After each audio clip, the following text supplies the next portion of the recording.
नमस्कार मित्रों, मैं अभिषेक परमार स्पोकन इंग्लिश क्लासेस में एक बार फिर आपका हार्दिक स्वागत करता हूं और क्षमा चाहता हूं कि अभी एक दो दिनों से समय पर वीडियो अपलोड नहीं हो पा रही है। उसके पीछे कुछ तकनीकी कारण हैं और मैं उम्मीद कर रहा हूं कि बहुत जल्द वो समस्या दूर हो जाए और समय पर आपकी वीडियो की लिंक आ जाए।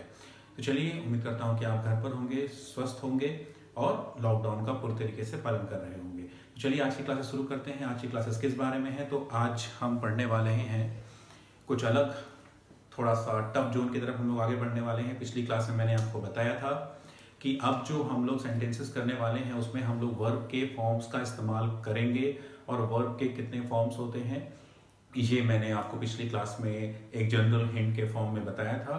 तो आज से हम लोग ऐसे वाक्यों को करेंगे।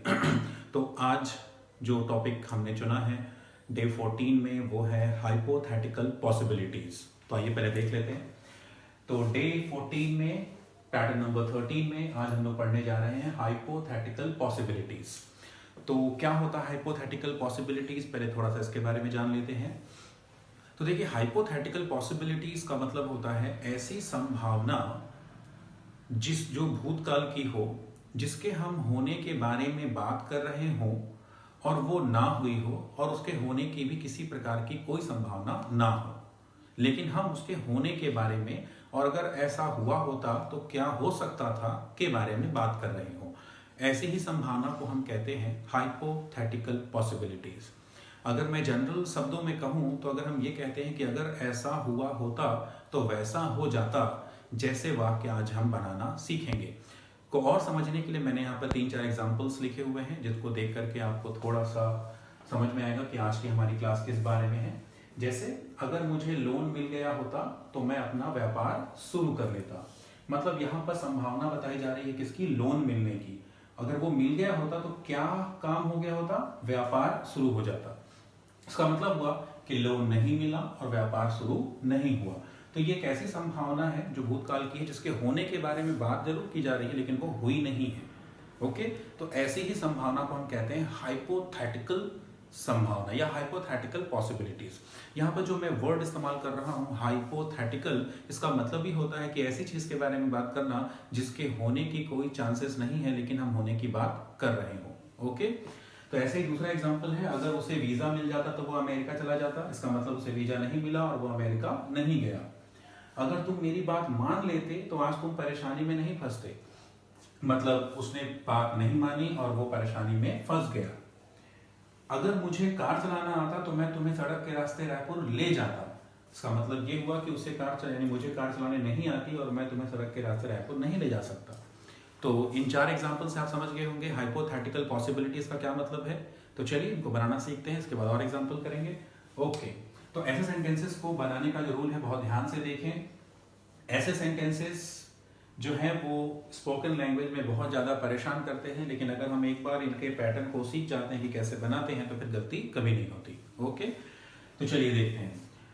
तो सबसे पहले ये जो सेंटेंसेस मैंने यहाँ पर लिखे हुए हैं, ये जो सारे सेंटेंस हैं, ये कोई एक सेंटेंस नहीं होता। एक्चुअल में ये 2 सेंटेंसेस को जोड़ के बनाया जाता है। मैं ये बीच में जो ये शब्द लिखा हुआ है तो आप इसके पहले देखेंगे तो एक आपको पूरा सेंटेंस मिलेगा और इसके बाद आपको एक पूरा सेंटेंस मिलेगा, और ये तो से ये जुड़ा हुआ है। मतलब ये हो गया वाक्य का पहला भाग और ये हो गया वाक्य का दूसरा भाग। ये भाग नहीं है एक्चुअल में, ये पूरे पूरे वाक्य होते हैं। यहाँ पे 2 वाक्य आपस में जुड़े हुए हैं। ओके, सबसे पहली बात तो आपको ये ध्यान देनी है। अगर मुझे लोन मिल गया होता एक वाक्य, तो मैं अपना व्यापार शुरू कर लेता दूसरा वाक्य। ओके, तो ऐसे जो भी सेंटेंसेस होंगे इनके 2 पार्ट होंगे। पहला पार्ट 1। तो पार्ट 1 बनाने के लिए सबसे पहले आपको लिखना होता है इफ के बाद जो भी यहाँ पर सब्जेक्ट होगा आपके पहले वाक्य का, प्रॉपर सब्जेक्ट आपको वो लिखना है। मैं है तो आई, तुम हो तो यू, वो है तो ही या सी। ओके, तो सबसे पहले हमको लिखना है इफ के बाद लिखना है सब्जेक्ट, और उसके बाद हमको अनिवार्य रूप से यहाँ पर लिखना है हैड हम यहाँ पर एक हेल्पिंग वर्ब यूज करते हैं। हैड एक ऐसा हेल्पिंग वर्ब होता है जो जनरली पास्ट यानी कि भूतकाल के सेंटेंसेस में इस्तेमाल होता है। ओके, तो हैड इस्तेमाल करना है और हैड के बाद जो भी आपके पहले वाक्य की क्रिया है, एक्चुअल में हाँ वो क्रिया नहीं, वो संभावना होती है। आपको संभावना लिखनी है और संभावना आपका एक्चुअल वर्ब होता है जिसका आपको थर्ड फॉर्म इस्तेमाल करना होता है। यस, अब यहाँ पर आपको ध्यान देना है, बहुत ज़्यादा गौर से समझिएगा कि यहाँ पर हमको जो भी वर्ब इस्तेमाल करना है उसका थर्ड फॉर्म होना चाहिए। और इन सारे सेंटेंसेस में जो वर्ब आया है मैं आपको उसका पूरा फॉर्म भी बताऊंगा, आप उसको नोट कर लेंगे। तो सबसे पहले हमको यहाँ पर वर्ब का थर्ड फॉर्म लिखना है, उसके बाद पहले पार्ट के जो बाकी शब्द आ रहे हैं उनको लिखना है, और उसके बाद हमको पार्ट 2 मतलब तो के बाद वाले सेंटेंस को बनाना शुरू करना है। एक और बात बता दूं मैं आपको, यहाँ पर तो हम हिंदी में लगाते हैं पार्ट 1 और पार्ट 2 को जोड़ने के लिए, लेकिन इंग्लिश में इन दोनों को जोड़ने के लिए आपको अलग से कोई दूसरा वर्ड या कंजक्शन का इस्तेमाल नहीं करना होता है। ओके, तो बिना कुछ लगाए आपको सीधे सीधे अगला सेंटेंस शुरू कर देना है, और अगले सेंटेंस का जो भी सब्जेक्ट हो पहले आप वो लिखेंगे। जरूरी नहीं है कि दोनों ही पार्ट में एक ही सब्जेक्ट हो या एक जैसा ही सब्जेक्ट हो, पहले पार्ट में कोई और सब्जेक्ट और दूसरे पार्ट में कोई और सब्जेक्ट भी हो सकता है। जैसे यहाँ पर देख लो, थर्ड सेंटेंस में देखिए, अगर तुम मेरी बात मान लेते, तो आज तुम परेशानी में नहीं फंसते। अच्छा, इसमें दोनों में सेम ही है।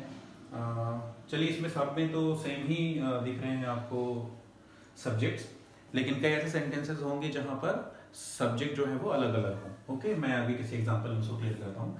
तो जरूरी नहीं है कि दोनों ही वाक्यों में सेम सब्जेक्ट हो, सब्जेक्ट अलग अलग भी हो सकते हैं। तो उस वाक्य के भाग के अनुसार आप यहाँ पर क्या लगाएं, सब्जेक्ट, और उसके बाद ध्यान रखेंगे, उसके बाद आपको बहुत अनिवार्य रूप से वुड हैव का इस्तेमाल करना होता है। Exactly would have he hypothetical situations को बताता है यहाँ पर। ओके, तो वुड हैव का इस्तेमाल होना बहुत जरूरी है।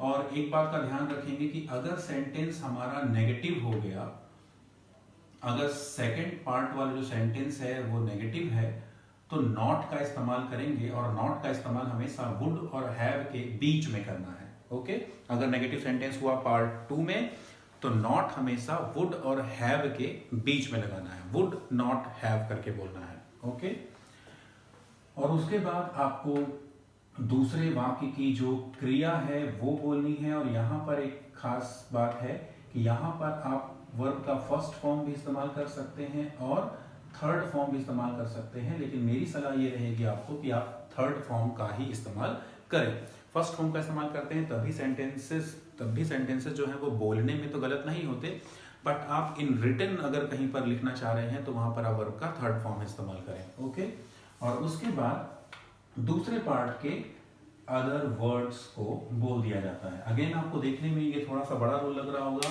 बट बड़ा नहीं है। आप ऐसे समझिए कि आपको पार्ट 1 में इफ सब्जेक्ट हैड के बाद संभावना बोलनी है, इफ सब्जेक्ट हैड के बाद संभावना बोलनी है, और उसके बाद दूसरे सेंटेंस में सब्जेक्ट के बाद वुड हैव लगा के क्रिया बोलनी है। इफ सब्जेक्ट हैड, दूसरे में सब्जेक्ट के बाद वुड हैव। बस ये दो चीजें आपको याद रखनी है पार्ट 1 का, इफ आई हैड या सब्जेक्ट के बाद हैड, और दूसरे सेंटेंस में सब्जेक्ट के बाद वुड हैव। ओके, तो ये था बनाने का तरीका। आप इस पार्ट को बस ध्यान दें, बाकी तो आपसे बन ही जाएगा। तो अब इन चारों सेंटेंसेस को हम बनाकर देखते हैं। तो जैसे देखिए, पहला सेंटेंस है आपका, अगर मुझे लोन मिल गया होता। देखिए, सबसे पहले हमको क्या लगाना है, इफ मुझे लोन मिल गया होता, मतलब आई। अब मिलना, मिल गया, मिलना को हम कहते हैं, देखिए मैं यहां पे लिख रहा हूं, आप नोट भी करेंगे। मिलना के लिए हम इस्तेमाल करते हैं इंग्लिश में गेट, जो कि वर्ब का फर्स्ट फॉर्म होता है। इसका सेकंड फॉर्म होता है गॉट, थर्ड फॉर्म भी होता है गॉट, और अगर हम इसका आईएनजी फॉर्म यूज करते हैं तो वो होगा getting. Okay, first form, second form, third form, और ये प्रोग्रेसिव फॉर्म। इसको बोलते हैं present form, past participle form, और ये प्रोग्रेसिव फॉर्म। ओके, तो आप नोट करेंगे, मिलना को हम क्या कहते हैं, get, second form got, third form भी गॉट। तो यहां पर हमको कौन सा फॉर्म यूज करना है, थर्ड फॉर्म। इफ आई के बाद आप हेल्पिंग वर्ब लगाएंगे हैड, और उसके बाद हो जाएगा got. If I had got, क्या मिल रहा था आपको, लोन, द लोन। इसके बाद तो के लिए आपको कुछ नहीं लगाना है, सीधे दूसरा पार्ट शुरू हो गया। फिर यहाँ पे सब्जेक्ट देखिए, फिर यहाँ पे सब्जेक्ट कौन है, आई, आई के बाद लगेगा वुड, वुड के बाद लगेगा हैव, आई वुड हैव। अब देखिए शुरू करना को हम कहते हैं स्टार्ट, और इसका सेकंड फॉर्म होता है स्टार्टेड, और थर्ड फॉर्म भी होता है आपका स्टार्टेड, और इसका आईएनजी फॉर्म होता है स्टार्टिंग। ओके, तो अब आप यहाँ पर वर्ब का थर्ड फॉर्म भी लिख सकते हैं, फर्स्ट फॉर्म भी लिख सकते हैं। तो मेरी सलाह ये है कि आप थर्ड फॉर्म का इस्तेमाल करें। तो यहाँ पर अब हम क्या लिखेंगे, would have started, would have started अपना व्यापार, मतलब माई बिजनेस। ओके, तो पूरा सेंटेंस क्या हो गया, if I had got the loan I would have started my business. या मैं अपना नया व्यापार शुरू कर लेता हूं बोलना है तो if I had got the loan I would have started my new business. Okay, तो चलिए आगे बढ़ते हैं। अगला है, शुरू में आपको लगाना है इफ। अब देखिए उसे, थर्ड पर्सन के बारे में बात हो रही है। अगर लड़का है तो ही, लड़की है तो शी। तो चलिए लड़का मान लेते हैं इसको। तो इफ ही गॉट, अगेन देखिए यहाँ पर क्या है, मिल जाना, और मिलना के लिए मैंने पहले बताया आपको गेट यूज होता है, थर्ड फॉर्म होता है इसका गॉट। इफ यहाँ पे हैड लगाना है, भूलना नहीं है आपको। If he had got the visa, तो के लिए आपको कुछ नहीं लगाना है, अगले सेंटेंस में भी वही है। तो ही वुड हैव, अब चले जाना को हम इंग्लिश में कहते हैं गो, और गो का थर्ड फॉर्म मैंने पहली क्लास में ही बताया हुआ है आपको, होता है गॉन। तो ही वुड हैव गॉन, प्रीपोजिशन यहाँ पे यूज होगा टू, क्योंकि सब्जेक्ट जा रहा है ऑब्जेक्ट की तरफ। He would have gone to America. Okay, तो सेंटेंस हो गया, if he had got the visa he would have gone to America। चलिए अगला सेंटेंस है, if you had, if के बाद सब्जेक्ट, सब्जेक्ट के बाद had, if you had, बात मान लेना। अब यहाँ पर देख लीजिए नया शब्द आ गया है यहाँ पर, बात नहीं, बात को मानना, और बात मानना को हम इंग्लिश में कहते हैं ओबे, और इसका सेकंड फॉर्म होता है ओबेड, थर्ड फॉर्म भी होता है ओबेड, और आईएनजी फॉर्म आप समझ गए होंगे, ओबेइंग हो जाता है। तो यहां पर हमको यूज करना है थर्ड फॉर्म, थर्ड फॉर्म मतलब ओबेड यूज करना है, इसको आप नोट कर लेंगे। चलिए वीडियो को आप पॉज करके स्क्रीनशॉट ले लें, या पॉज करके उसको अपनी डायरी में लिख लें। Okay, if you had obeyed me, मेरी बात मान लेते तो यहाँ पे मी लगेगा। If you had obeyed me, इसके बाद है तो तुम परेशानी में नहीं फंसते, तो यू वुड। अब आप देखिए यहाँ पर सेंटेंस में आ गया नहीं, नॉट, यानी सेकंड पार्ट जो है वो नेगेटिव है, और सेकंड पार्ट अगर नेगेटिव होगा तो नॉट हमको वुड और हैव के बीच में लगाना है, लाइक दिस। तो यहां पर हमको लगेगा वुड नॉट हैव। अब क्या नहीं होता, प्रॉब्लम में नहीं फंसते। यहां पर मेन क्रिया क्या है, फंसना, और फंसना को हम इंग्लिश में कहते हैं, आप यहां पे ध्यान देंगे, स्टक, और इसका सेकंड फॉर्म होता है स्टक्ड, थर्ड फॉर्म भी होता है स्टक्ड, और समझ गए होंगे आईएनजी फॉर्म में आपको आईएनजी लगा देना, तो स्टकिंग। ओके, तो यहां पर हमको थर्ड फॉर्म यूज करना है, तो यू वुड नॉट हैव स्टक्ड, नहीं फंसते किसमें, परेशानी में। तो इन परेशानी को आप प्रॉब्लम भी बोल सकते हैं और डिफिकल्टीज भी बोल सकते हैं। ओके, तो पूरा सेंटेंस हो गया, if you had obeyed me you would not have stucked in problem. Okay, तो नोट कर लीजिएगा स्टक को। तो देखिए यहाँ पे नई मीनिंग भी आपको पता चल रही है, और साथ ही साथ उनके आपको वर्ब के फॉर्म्स भी पता चल रहे हैं। जिनको आप डायरी में, मैंने कहा था कॉपी के पीछे या डायरी के पीछे आप इसको नोट करेंगे, ताकि बाद में कभी यूज हो तो भूले ना। अगला सेंटेंस है, इफ आई, कार चलाना। अब देखिए यहाँ पर कार चलाना आता है, तो यहाँ पर हमारी प्रीवियस क्लास का टॉपिक आ गया कि अगर हमको योग्यता बतानी होती है तो हमको हाउ टू का इस्तेमाल करना होता है। तो पहले पार्ट में हैड के साथ साथ आपको हाउ टू का इस्तेमाल करके आपको यहाँ पे योग्यता बतानी है, क्योंकि कार चलाना आना एक योग्यता है। तो ये हो जाएगा इफ आई हैड। अब इसमें वर्ब का थर्ड फॉर्म क्या है, चलाना। चलाना को अपन कहते हैं, चलाना, एक सेकंड, चलाना आता, और आना को हम कहते हैं नो। इसको भी नोट कर लीजिएगा, आना को हम कहते हैं नो, KNOW। इसका सेकंड फॉर्म होता है न्यू, और थर्ड फॉर्म होता है नोन, और आईएनजी लगा देंगे तो नोइंग हो जाएगा इसका प्रोग्रेसिव फॉर्म। तो देखिए नो, न्यू, नोन। तो यहां पर हमको हैड के बाद क्या लगाना है, थर्ड फॉर्म। तो इफ आई हैड नोन, क्या कार चलाना, तो यहां पर मैं यूज करूंगा वो वाला हाउ टू वाला pattern, how to drive car. Yes, तो पूरा सेंटेंस क्या होगा, if I had known how to drive car I would have, अब क्या है आपको रायपुर ले जाना, और ले जाना को लेना को, लेना या ले जाना को हम इंग्लिश में कहते हैं टेक, इसका सेकंड फॉर्म होता है टुक और थर्ड फॉर्म होता है टेकन, टेक टुक टेकन। तो यहां पर हमको थर्ड फॉर्म यूज करना है, तो I would have taken you to, कहां की बात हो रही है, रायपुर, सड़क के रास्ते, बाई रोड। तो पूरा सेंटेंस हो गया आपका, if I had known how to drive car I would have taken you to Raipur by road. Okay, तो ये था, ये चारों एग्जांपल जो मैंने बोर्ड पे लिखे थे, साथ ही साथ मैंने जो इसमें जितनी भी क्रियाएं आई हैं उनके सारे फॉर्म्स बताए हैं आपको, इनको आप नोट कर लें। आगे बढ़ते हैं और कुछ एग्जांपल्स देखते हैं ताकि थोड़ा सा और प्रैक्टिस हो जाए, फिर आप घर में बैठ के आराम से सेंटेंसेस को बनाइए। तो फिर से मैं रिवाइज करता हूं, आपको करना क्या है, पहले सेंटेंस में यानी तो के पहले वाला जो सेंटेंस होगा उसमें सब्जेक्ट प्लस इफ के बाद सब्जेक्ट, सब्जेक्ट के बाद हैड, वर्ब का थर्ड फॉर्म। दूसरे पार्ट में सब्जेक्ट के बाद आपको लिखना है वुड हैव, और वुड हैव के बाद आपको वर्ब का फर्स्ट फॉर्म या थर्ड फॉर्म, आप दोनों बोल सकते हैं, लेकिन लिखते समय आप हमेशा थर्ड फॉर्म का ही इस्तेमाल करें। ओके, तो चलिए अगला सेंटेंस देखते हैं कि मान लीजिए मुझे कहना है, बिना हिंदी में लिखे हम इंग्लिश में बनाएंगे, अगर मुझे कहना है कि अगर तुम अच्छे से या तुम कड़ी मेहनत से पढ़ाई किए होते तो अच्छे नंबर से पास हो जाते, या तुम मेहनत किए होते तो परीक्षा में पास हो जाते, तो हो गया इफ यू हैड, देखिए वर्क हार्ड का थर्ड फॉर्म होगा वर्कड हार्ड। कड़ी मेहनत को हम कहते हैं वर्क हार्ड, हार्ड वर्क नहीं बोलते जब हम क्रिया के रूप में बात करते हैं, तो ठीक है, क्रिया के रूप में होता है वर्क हार्ड, ना कि हार्ड वर्क। तो वर्क हार्ड फर्स्ट फॉर्म हो गया, वर्कड हार्ड मतलब ईडी लगा देंगे तो वो हो जाएगा सेकंड फॉर्म, और थर्ड फॉर्म भी होता है इसका वर्कड हार्ड, और प्रोग्रेसिव फॉर्म होगा इसका वर्किंग हार्ड।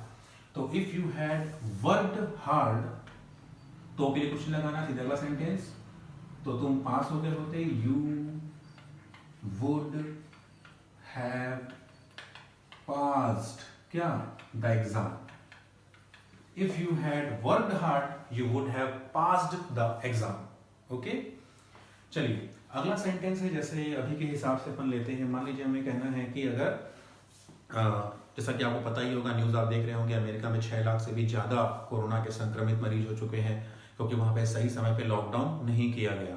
आज हम भारत में सेफ जोन में हैं इसलिए क्योंकि हमने पहले ही लॉकडाउन कर दिया और संक्रमण को फैलने से रोक लिया। तो मान लीजिए हमको अब यही कहना है कि अगर अमेरिका में लॉकडाउन की घोषणा पहले ही हो गई होती तो आज वहां के लोग इतने ज्यादा संक्रमित नहीं होते। ओके, तो इफ अमेरिका ने लॉकडाउन की घोषणा पहले ही कर दी होती, हमको ये कहना है, तो इफ अमेरिका हैड अनाउंस्ड, देखिए अनाउंस होता है, आपका घोषणा करने की बात हो रही है ना, तो घोषणा करना को हम कहते हैं अनाउंस, और अनाउंस मतलब यहां से आप बस डी को हटा दीजिए, तो अनाउंस हो गया वर्ब का फर्स्ट फॉर्म, फिर हमने डी लगा दिया तो हो गया सेकंड फॉर्म, और यही होता है इसका थर्ड फॉर्म।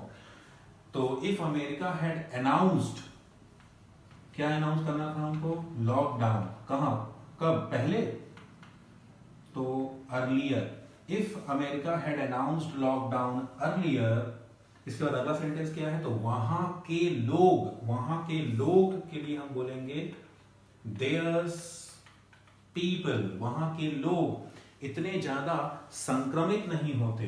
पीपल, देखिए नेगेटिव सेंटेंस है तो वुड नॉट हैव लगेगा, वुड नॉट हैव, संक्रमित होना को हम कहते हैं इन्फेक्शन, और इन्फेक्शन का क्रिया के रूप में मतलब होता है इनफेक्ट, और इनफेक्ट का थर्ड फॉर्म होगा इन्फेक्टेड। इन्फेक्टेड इतने ज्यादा को हम कहते हैं दिस मच। तो पूरा सेंटेंस हो गया, if America had announced lockdown earlier there's people would not have infected this much. आप जब पूरे सेंटेंस को देखेंगे तो आपने सिर्फ इसी रूल से बनाया है। सेंटेंस चाहे कितना ही बड़ा क्यों ना हो, आपको प्रॉपर रूल का फॉलो अप करना होता है। जैसे देखिए ये क्या है, सब्जेक्ट। सब्जेक्ट की जगह पे लिखा हो देयर्स पीपल, क्योंकि वहां के लोग, ये पूरा सब्जेक्ट है। तो देयर्स पीपल, इसके बाद वुड, सेंटेंस नेगेटिव था इसलिए मैंने यहाँ पे बीच में लगाया है नॉट, वुड नॉट हैव। उसके बाद वर्ब है आपका यहाँ पर संक्रमित होना। संक्रमित होना को हम कहते हैं थर्ड फॉर्म में इन्फेक्टेड। इतने ज्यादा के लिए दिस मच। ओके, चलिए अगला है कि अगर इस साल बारिश अच्छी हुई होती तो फसल अच्छे से उगे होते। मान लीजिए कहना अगर इस साल बारिश अच्छी हुई होती तो फसल अच्छे से उगे होते। तो इफ देखिए बारिश वाला सेंटेंस हमने पहले भी कहा था, बारिश आपकी क्रिया होती है, सब्जेक्ट नहीं होता। तो ऐसे सेंटेंस में सब्जेक्ट क्या लगा देते हैं अपने से, it. If it had rand, देखिए अगेन यहाँ पर रैन जो है ये क्रिया का फर्स्ट फॉर्म है, और रैंड ईडी लगा देंगे तो हो जाएगा सेकंड और थर्ड फॉर्म, और आईएनजी लगा देंगे तो हो जाएगा raining. If it had rained properly, यानी अच्छे से, प्रॉपरली इस साल, मतलब this year. If it had rained properly this year, तो फसल अच्छे से उगे होते। तो फसल को हम कहते हैं क्रॉप्स। तो क्रॉप्स वुड हैव, उगना को हम कहते हैं देखिए ग्रो, और ग्रो का सेकंड फॉर्म होता है ग्रीव, और थर्ड फॉर्म होता है ग्रोन। Grow, grieve, grown. तो हमको क्या यूज करना है यहाँ पर, ग्रोन, थर्ड फॉर्म। तो crops would have grown well, मतलब अच्छे से। तो पूरा सेंटेंस हो गया आपका, if it had rand properly this year, crops would have grown well. मतलब इस साल अगर अच्छे से बारिश हुई होती तो फसल अच्छे से उग जाती। ओके, तो आगे है, मिटा दें अगला सेंटेंस। जैसे मान लीजिए अब ये कहना है कि जैसे अभी आपने सुना होगा रिसेंटली कोटा में बहुत सारे स्टूडेंट्स जो हैं वो फंस गए हैं, अपने घर नहीं जा पा रहे हैं। मान लीजिए उसी सिचुएशन को उठा के मैं एक सेंटेंस कहता हूँ कि अगर तुम घर पर होते या रहे होते तो तुम कोटा में नहीं फंसे होते। तो इफ यू हैड, अब देखिए रहना को हम कहते हैं स्टे, और स्टे का थर्ड फॉर्म होता है स्टेड, मतलब आपको ईडी लगा देना है। If you had stayed at home, तो तुम नहीं फंसे होते। नेगेटिव सेंटेंस है तो वुड के बाद हमको क्या लगाना है, not. You would not have, अब देखिए फंसना को मैंने पहले लिखवा दिया, आपको स्टक कहते हैं, थर्ड फॉर्म हो जाएगा stuck. You would not have stuck in whatever जगह जो भी आप बोलना चाहते हैं, कोटा, रायपुर, बिलासपुर, जहां भी कोई इंसान फंसा हो। ओके, तो अब आपको मेरी बात शायद समझ में आ गई होगी कि मैं किस बारे में बात कर रहा हूं। ओके, तो बस आपको ये पैटर्न ध्यान में रखना है और ऐसे खूब सारे सेंटेंसेस बनाने हैं। मैंने 2-3 दिनों से आपको टास्क नहीं दिया है, मैं आज आपको टास्क जरूर दूंगा, और आज का जो भी टास्क होगा उसमें पिछली की तीनों क्लासेस का मिक्स करके होगा। तो जब आप टास्क को पढ़ें तो ध्यान से देखें, उसमें अब तक जो भी जिस भी क्लास की टास्क आपको नहीं मिली है उसके सेंटेंस उसमें होंगे, और उनको उसी रूल से बनाए जो हमने सीखे हैं। ओके, तो चलिए घर में आप पढ़िए, तैयारी कीजिए और बहुत सारे ज्ञान लीजिए। अभी आपके पास बहुत सारा समय है नए नए सीखने में, इसको बिताइए। मैं अभिषेक परमार अब आपसे विदा लेना चाहता हूँ। धन्यवाद।